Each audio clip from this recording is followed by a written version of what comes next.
Ini menurut saya adalah kekeliruan nyata hakim dan sekaligus jadi fakta. Saya membantah itu. Kami memisahkan. Harus dilihat dalam bukti BAP, ada BAP itu. Tapi itu tidak muncul. Kenapa AIP? Karena AIP yang dijadikan dasar oleh Pak Rudiana. Bukan gitu, Pak. Oke. Saya tidak ingin kembali bertanya tentang skeptisnya Bang Reza terkait dengan kasus kita. Tapi Bang Reza Indragiri, apa yang bisa Anda sampaikan sampai hari ini, perkembangan yang kita simak sama-sama di persidangan dan besok juga masih ada sidang. Bagaimana pendapat dan komentar Anda?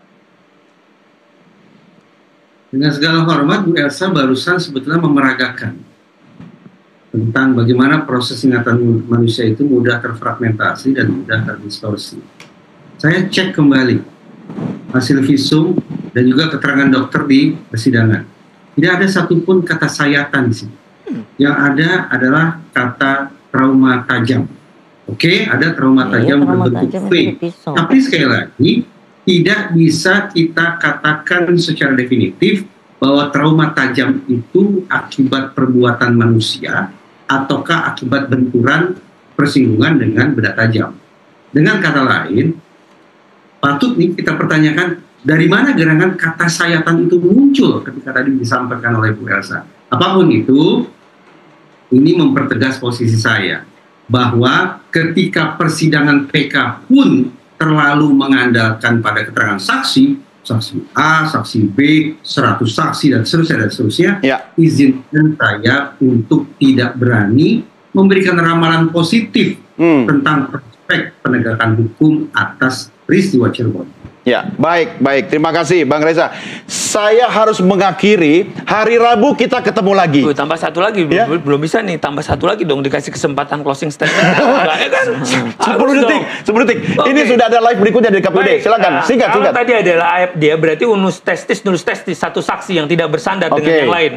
Terus kalau kita lihat keterangan AIP saja tinggal satu. Terus kita lihat bahwa bukti-bukti yang kemarin itu hanya bersandarkan pada BAP dan hakim hanya mengambilkan petunjuk yang tidak bersesuaian dengan alat yang bukti yang lain, seharusnya adalah fakta baru yang harus dipertimbangkan. Lagi-lagi, ini yang menjadi penting karena saksinya cuma AIP, dan AIP pada waktu juga menyatakan dia tidak melihat peristiwa pembunuhan. Bagaimana mungkin dipaksakan dengan pasal 340? Ini menurut saya adalah kekeliruan nyata hakim dan sekaligus jadi fakta. Saya membantah itu karena saksinya bukan AIP ya. Karena ada saksi lain bernama Rana Ping yang melihat mereka ribut berantem dan mereka sempat memisahkan. Harus dilihat dalam bukti ada BAP itu. Tapi itu tidak muncul. Kenapa AIP? Karena AIP yang dijadikan dasar oleh Pak Rudiana. Bukan gitu, Pak. Di BAP ada.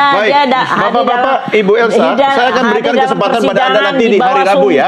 Pemirsa, saya harus akhiri sampai di sini diskusi kami dalam NTV Prime Dialog. Dan selanjutnya saya ajak Anda untuk bergabung.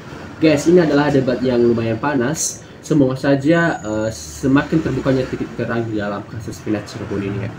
Akhir kata saya ucapkan terima kasih.